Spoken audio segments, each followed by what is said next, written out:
మహాభారతం 18వ భాగం అధ్యాయం 48.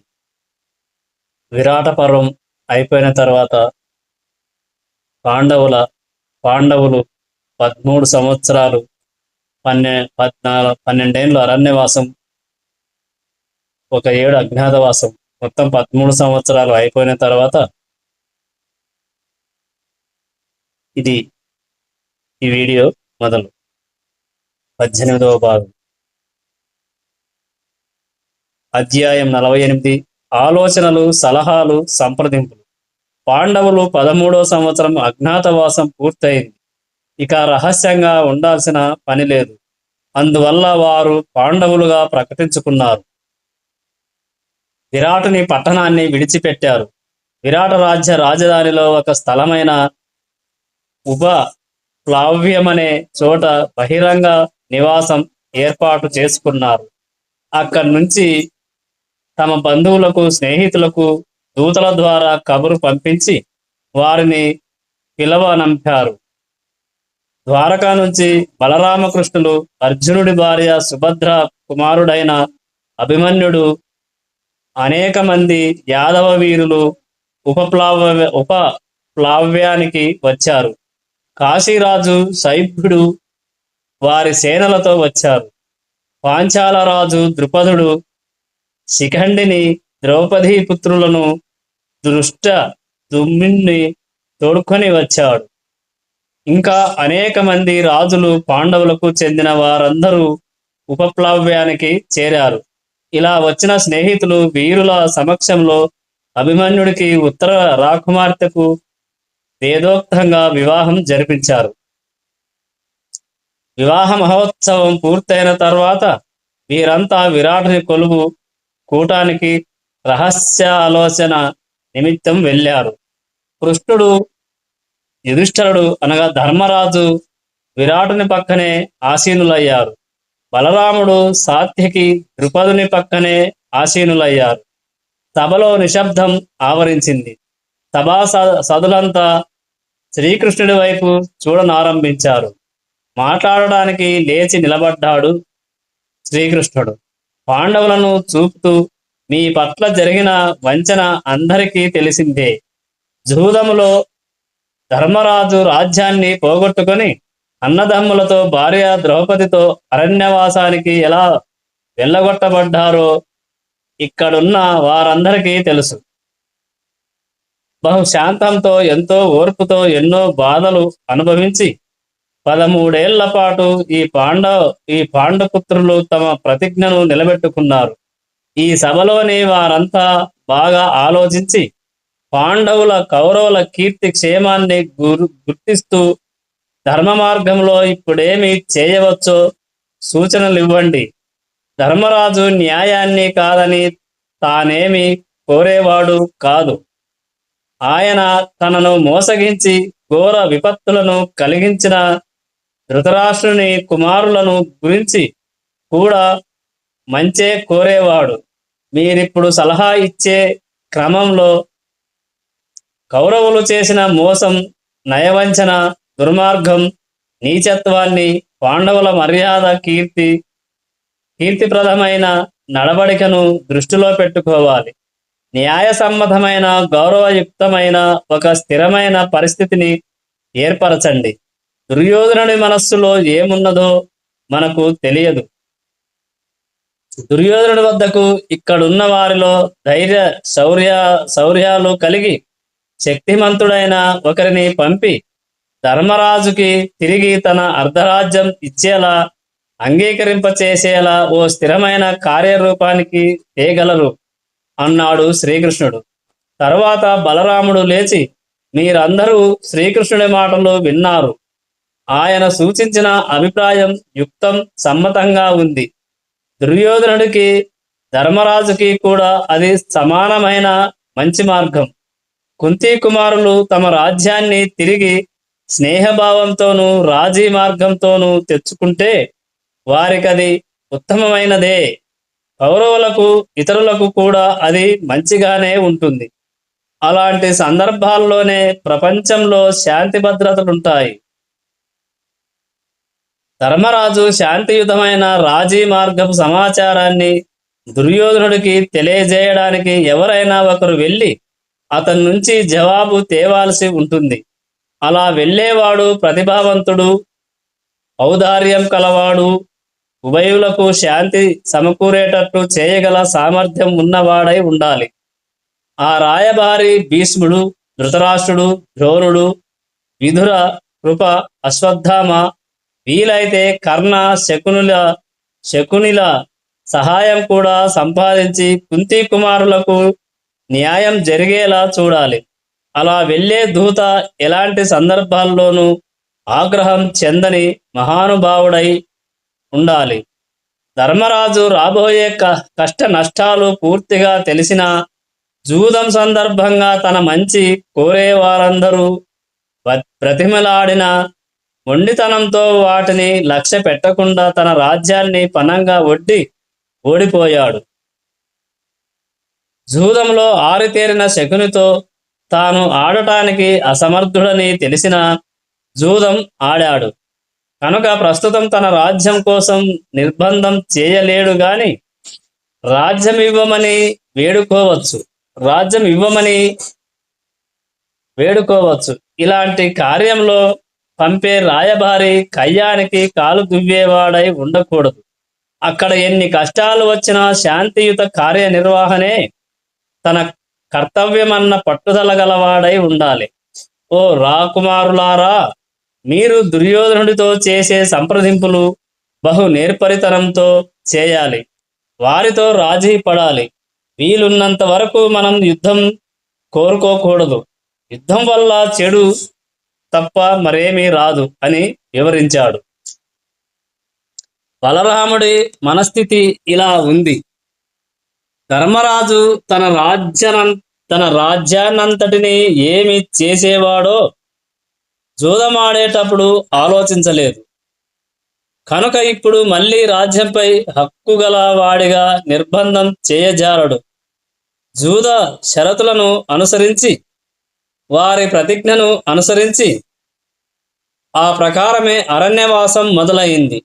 దీన్ని పాండవులు సక్రమంగానే నిర్వర్తించారు.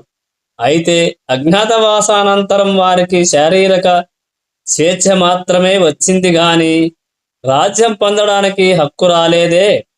ధర్మరాజు ఇప్పుడు తాను ఓడిపోయిన రాజ్యాన్ని ఇవ్వమని వేడుకోవాలే గాని తనకు హక్కు కలిగి ఉన్నట్లు నిర్బంధించలేడు. బలరాముడికి సాయుధ యుద్ధం అంటే అందులో ఒకే కుటుంబం వాళ్ళతో ఎప్పుడూ ఇష్టం లేదు. యుద్ధం వల్ల కీడు కలుగుతుందని ఆయన అభిప్రాయం. యాదవ వీరుడైన సాత్యకి బలరాముడి మాటలు విని ఆపుకోలేని కోపంతో నిలబడి రోషంతో ఇలా అన్నాడు: బలరాముడి మాటలు ఏమాత్రం న్యాయంగా ఉన్నట్లు నాకు తోచడం లేదు. ఏ అంశం గురించి అయినా చతురుడైన వాడు తన అంశంలో ఎలా సమర్థించగలడు? కానీ ప్రపంచంలో ఇమిడి ఉన్న చతురతంతా కలిసిన చెడును మంచిగాను, అన్యాయాన్ని న్యాయంగాను మార్చలేరు. బలరాముడు స్థిరపరిచిన దానికి నేను సమ్మతించలేను. ఒకే వృక్షంలోని ఒకే శాఖ ఫలభరితమై వంగి ఉండటాన్ని, మరొక శాఖ ఎండిపోయి పనికి రాకుండా వేలాడటాన్ని మనం చూస్తూనే ఉన్నాం. అలాగే ఈ అన్నదమ్ముల్లో శ్రీకృష్ణుడు ధర్మయుక్తంగా మాట్లాడుతున్నాడు. బలరాముడి తత్వం ఆయనకి తగినదిగా లేదు. కౌరవులు ధర్మరాజు నుంచి రాజ్యభాగాన్ని వంచనతో కాజేశారనే విషయం నిస్సంశయం మీరంతా ఒప్పుకొని తీరాల్సినదే. ఇలాంటి సందర్భంలో ఆ రాజ్యభాగాన్ని కౌరవులు వారు స్వంతంగా నిలుపుకోదగినదే అని పలకడం, ఒక దొంగ తాను దొంగిలించిన దాన్ని సొంతంగా ఖాయంగా నిలుపుకుంటాడని చెప్పే అన్యాయమైన మాటగా ఉంది. ధర్మరాజు తప్పు చేశాడని చెప్పడం ఏదైనా న్యాయ కారణం ఉండటం వల్ల కాదు. దుర్యోధనుడికి భయపడి పిరికితనం వల్లనే. ఓ రసపుత్రులారా, నేను చెప్పే కఠోర మాటలను క్షమించండి. ధర్మరాజు తనంతట తాను జూదమాడడానికి వెళ్ళలేదు. కౌరవులు అతడికి పదే పదే చెప్పడంతోనూ ఆహ్వానించడంతోనూ బలవంతం చేయడంతో తనకిష్టం లేకపోయినా ఘోర ఉపద్రవం కలిగించే జూదానికి ఈడ్చబడి హస్తలాఘవం తెలిసిన ఓ వంచకుడితో జూదమాడాల్సి వచ్చింది. ధర్మరాజు తన ప్రతిజ్ఞను నిర్వర్తించాడు.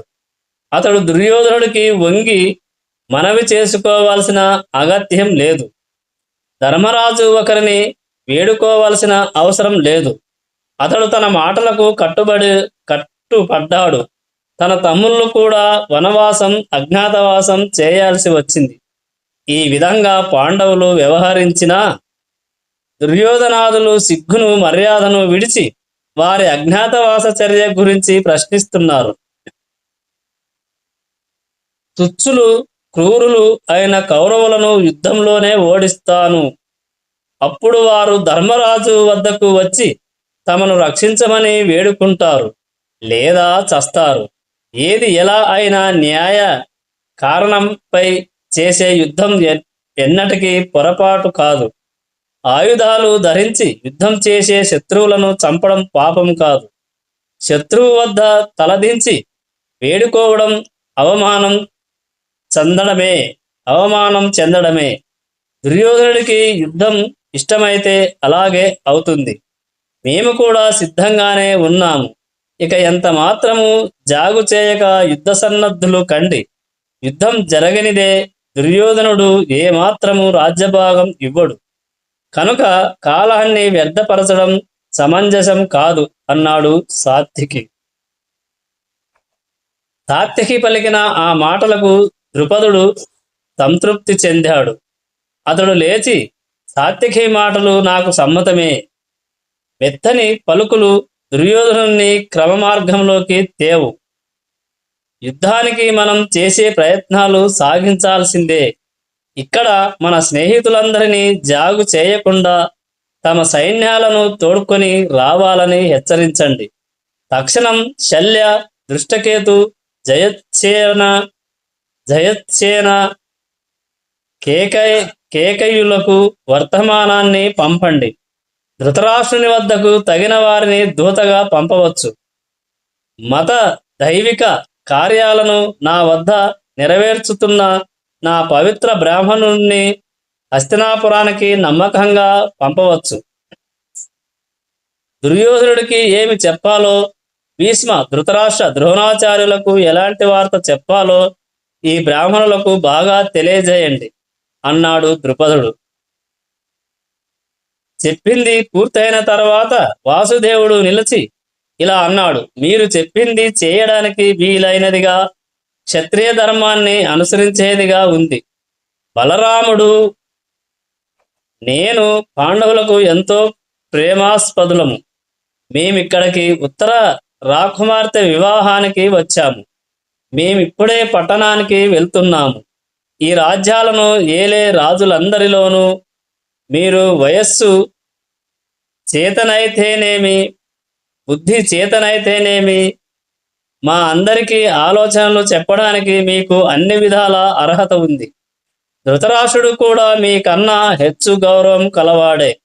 ద్రోణుడు, కృపుడు మీ బాల్య స్నేహితులు. శాంతి భద్రతలను నిలపడానికి ఎలా చెప్పాలో అలా చెప్పడానికి మీరు అన్ని విధాల అర్హులు. కనుక అంశాలన్నీ ఈ బ్రాహ్మణునికి చెప్పి పంపండి. ఈ దూతకు దుర్యోధనుణ్ణి తాను చేసే పొరపాటు నుంచి మంచి మార్గంలోకి తీసుకురావడానికి వీలు కానప్పుడు యుద్ధం తప్పదని భావించి తమకు వర్తమానం పంపాలని అన్నాడు. సమావేశం ముగిసింది. కృష్ణుడు తన వారితో ద్వారకకు వెళ్ళాడు. పాండవులు, వారి మిత్రులు యుద్ధ సన్నాహాలు ప్రారంభించారు. తమ స్నేహితులకు వర్తమానాలు పంపి యుద్ధానికి సిద్ధం కావలసిందిగా కోరారు. ఉభయపక్షాలు యుద్ధానికి సిద్ధమవుతున్నాయని దేశమంతా ప్రచారం జరుగుతోంది. నిరంతరం రాజులు దేశానికి రావడం వెళ్ళడం వల్ల దేశంలో ఒక రకమైన అలజడి ప్రారంభమైంది. ద్రుపదుడు తన బ్రాహ్మణోత్తములను పిలిచాడు. దుర్యోధనుడి మనస్తత్వం పాండవుల గుణగణాలు మీ అందరికీ బాగా తెలుసు.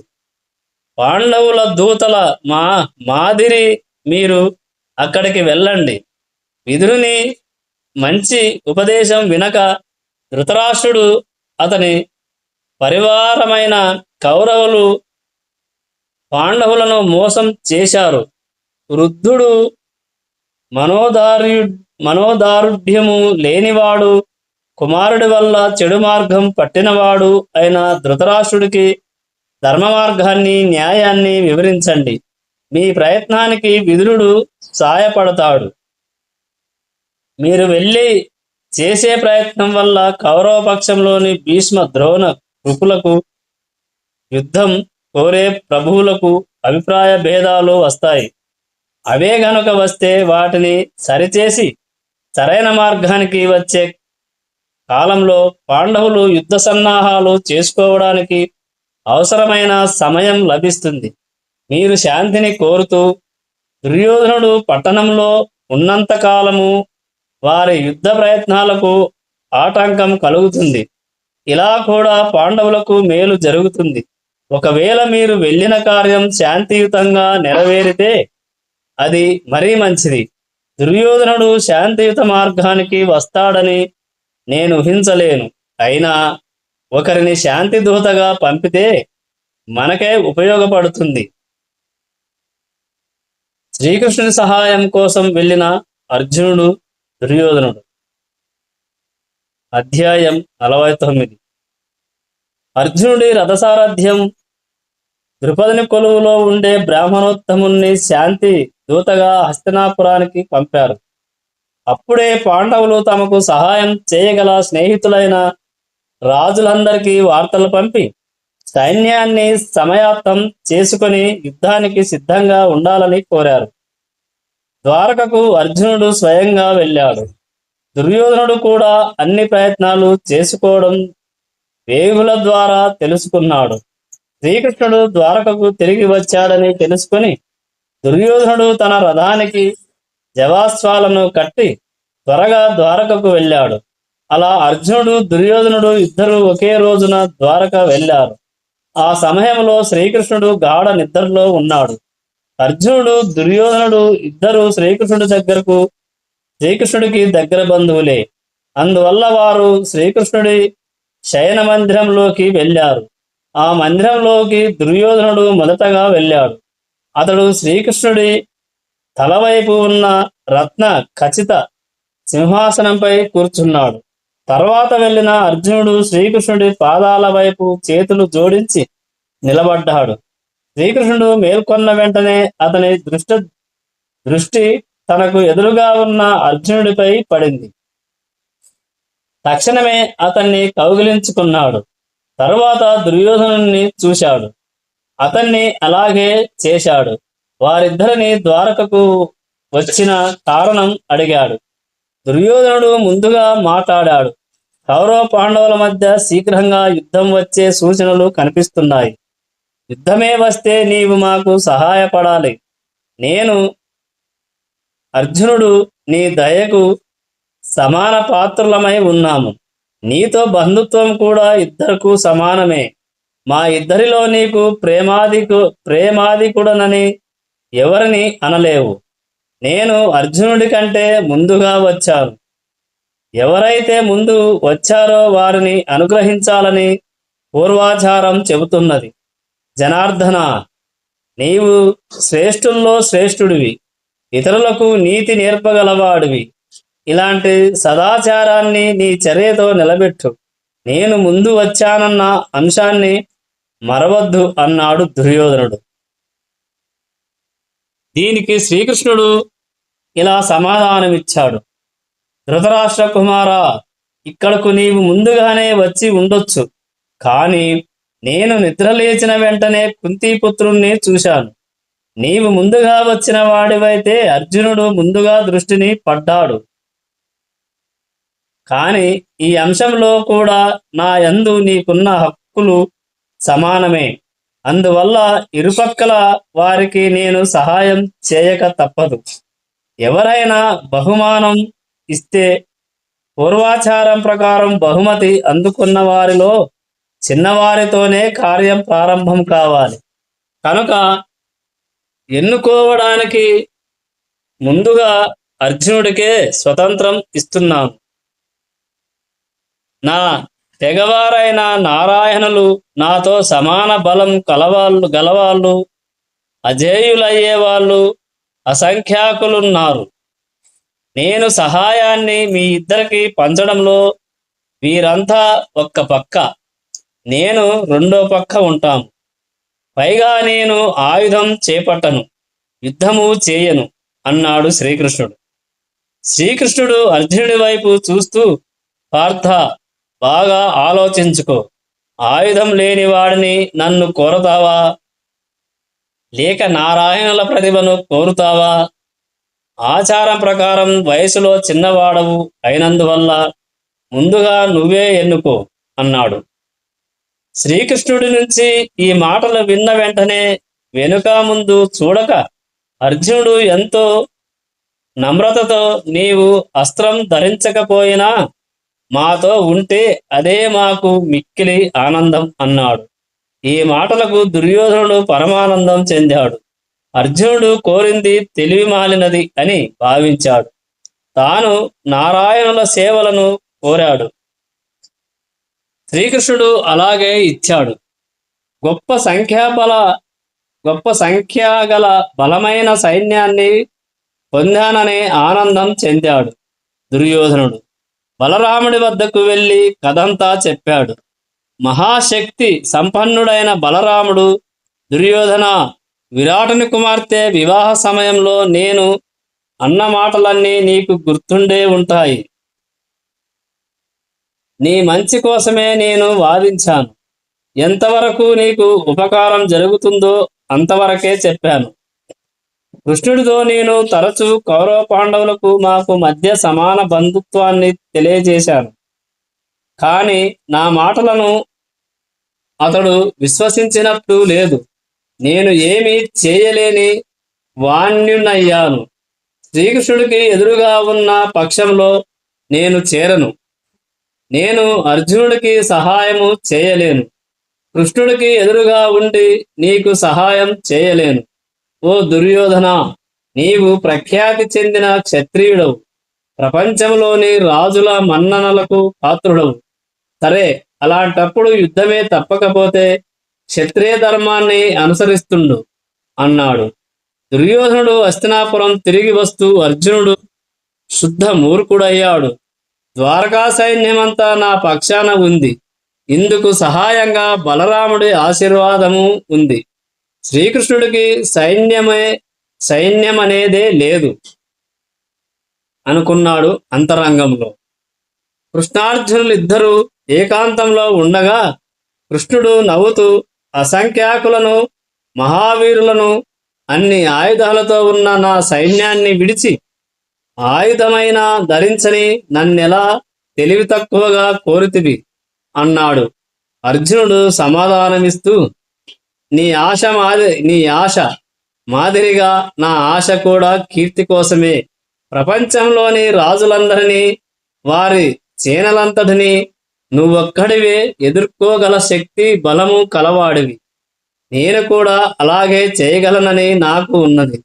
నేను శస్త్రాలు పట్టకుండా యుద్ధంలో నా సారథివై ఉంటే యుద్ధంలో విజయం సాధించాలని ఉంది. ఈ కోరిక నాకు చాలా కాలం నుంచి ఉంది. నేటికి అది నువ్వు తీర్చావు అన్నాడు. శ్రీకృష్ణుడు నవ్వి, నాతో సమానమైన వాడివి అవ్వడానికి ప్రయత్నిస్తున్నావా? అలాగే అగుగాక అని ఆశీర్వదించాడు. అర్జునుడి నిశ్చితమైన చర్యకు సంతోషించాడు. కౌరవసేనకు సర్వసైన్యాధిపతిగా నియమించబడిన శల్యుడు. అధ్యాయం 50. శల్యుడు మేనల్లులకు ఎదురు. మద్రదేశ రాజైన శల్యుడు నకుల సహాదేవుల తల్లి అయిన మాద్రికి సోదరుడు. ఉపప్లవన్యంలో పాండవులు ఉన్నారని, యుద్ధ ప్రయత్నాలు చేస్తున్నారని విన్నాడు. గొప్ప సైన్యాన్ని జతపరిచి సైన్యంతో ఉపప్లవ్యానికి బయలుదేరాడు. శల్యుడి సేన పెద్దది. దాన్ని విడిచిపెట్టాలంటే సుమారు 15 మైళ్ళ స్థలం కావాలి. శల్యుడు గొప్ప సేనతో బయలుదేరాడని దుర్యోధనుడు విని ఏదైనా ఉపాయంతో శల్యుణ్ణి తన పక్షానికి తిప్పుకోవాలని తన ఉద్యోగులను పంపాడు. శల్యుడి గొప్ప సేనకు కావలసిన మార్గ సౌకర్యాలు, మర్యాదలు బాగా జరిగేటట్లు ఏర్పాటు చేశాడు. దుర్యోధనుడి ఆజ్ఞ ప్రకారం శల్యుడి సేన బస చేయడానికి మార్గమధ్యంలో అక్కడక్కడ ఎంతో సుందరంగా అలంకరించిన వసతి గృహాలను ఏర్పాటు చేశారు. శల్యుణ్ణి ఆయన పరివారాన్ని ఎంతో ఆప్యాయంగా ఆహ్వానించారు. వారికి ఆహార పానీయాలు కొరత లేకుండా చేశారు. ఈ గొప్ప సదుపాయాలకు, గౌరవాలకు శల్యుడు అమితానందం చెందాడు. తన మేనల్లుడు ధర్మరాజే ఈ ఏర్పాట్లు చేయించాడని అనుకున్నాడు. సదుపాయాల కల్పనకు సంతోషిస్తూ తన చుట్టూ ఉండి తన ఆజ్ఞల కోసం ఎదురు చూస్తున్న ఉద్యోగులను చూసి, నన్ను, నా సేనను ఇంత గౌరవంతో ఆదరిస్తున్న మీకు నేను బహుకరించాల్సి ఉంది.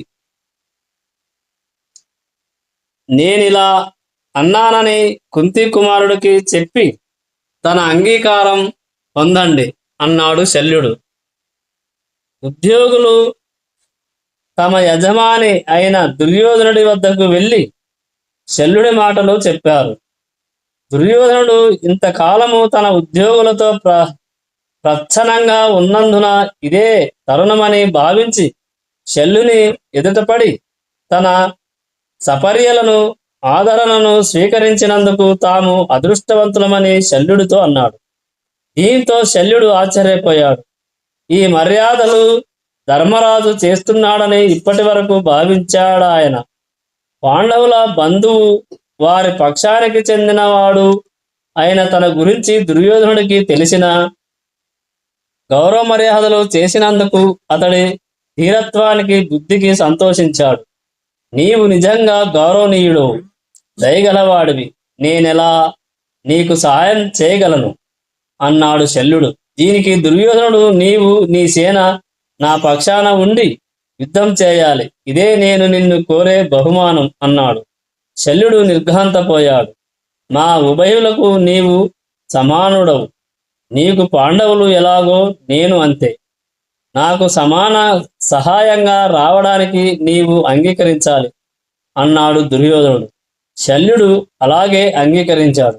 దుర్యోధనుడి ఘనమైన ఆహ్వానానికి ఉప్పొంగి తాను ఎంతో ప్రేమించే, గౌరవించే పాండవులను వదిలిపెట్టి దుర్యోధనుడి పక్షాన యుద్ధం చేస్తానని మాట ఇచ్చాడు.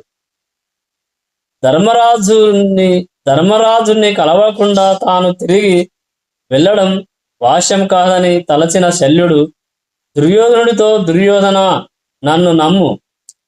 నా మానస సమానమైన వాసను నీకు చేశాను. ఎలాగైనా ధర్మరాజుని కలిసి నేను చేసినదంతా అతనికి చెప్పక తప్పదు అన్నాడు. దానికి దుర్యోధనుడు, వెళ్ళు, వారిని చూసి వెంటనే రండి. నాకిచ్చిన వాగ్దానాన్ని మరువకు అన్నాడు. నీకు శుభం కలుగుగాగా. నీ కోటకు నీవు వెళ్ళు. నేను నిన్ను ఎప్పుడూ వంచను అని శల్యుడు యుధిష్ఠిరుణ్ణి కలిసి ధర్మరాజుని కలిసేందుకు ఉపప్లవ్యానికి వెళ్ళాడు. పాండవులు ముద్ర దేశాధిపతిని గొప్ప గౌరవంతో ఎదురేగి గౌరవించారు. నకుల సహాదేవుల తమ మేనమామను చూసినందుకు ఎంతో సంతోషించారు.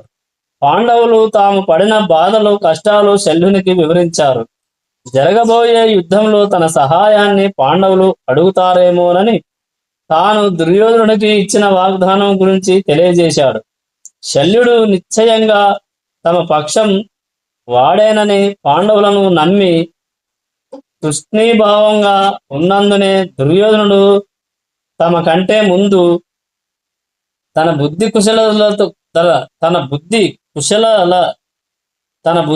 కుశలతతో శల్యుణ్ణి తన పక్షానికి తిప్పుకున్నాడని ధర్మరాజు భావించాడు. ధర్మరాజు వీలైనంతగా తన ఆశాభంగాన్ని అణుచుకున్నాడు. మహావీరుడా, నీవు దుర్యోధనుడికి ఇచ్చిన వాగ్దానం తప్పక నిలబెట్టుకోవలసిందే. యుద్ధంలో నీవు వాసుదేవుడితో సమానుడవు. యుద్ధంలో అర్జునుణ్ణి చంపదలచినప్పుడు కర్ణుడు నీ రథసారథ్యాన్ని కోరగలడు. అప్పుడు అర్జునుడి మరణానికి నీవు కారణభూతుడవవుతావా, లేక అర్జునుణ్ణి రక్షిస్తావా? న్యాయంగా ఈ ప్రశ్న మిమ్మల్ని అడగకూడదు, అయినను అడుగుతున్నాను అన్నాడు ధర్మరాజు. దీనికి శల్యుడు, బిడ్డా, నేను దుర్యోధనుడికి వాగ్దానమిచ్చి వంచబడ్డాను. నీకు ఎదురుగా యుద్ధంలో ఉండవలసిన వాణ్ణి. అర్జునుణ్ణి చంపడానికి యుద్ధంలో కర్ణుడు బయలుదేరినప్పుడు, అప్పుడు నేను సారథిగా ఉండే పరిస్థితి తటస్థించినప్పుడు కర్ణుడు ఉత్సాహరహితుడై ఉంటాడు, అర్జునుడు రక్షింపబడతాడు. భయపడకు. మీకు ద్రౌపదికి సంభవించిన విషాదం, నీచపు మాటలు, నీచ కార్యాలు ఇవన్నీ పగతో సాధించబడతాయని గుర్తించు. ఇక నుంచి మీకు మంచే జరుగుతుంది. విధి ఆదేశించిన దాన్ని ఎవ్వరూ ఆపలేరు, అడ్డు పడలేరు. నేను తప్పు చేశాను, ఎలాగోలా నన్ను సహించు అన్నాడు. శుక్రాచార్యునితో పాటు వృత్తాసురునికి బోధిస్తున్న శనకుడు, ఇతర ఋషులు. ఇది రేపటి వీడియోలో తెలుసుకుందాం. ఈ వీడియో ఇంతటితో ముగిస్తున్నాం. ఓం నమో నారాయణాయ. జై శ్రీకృష్ణ.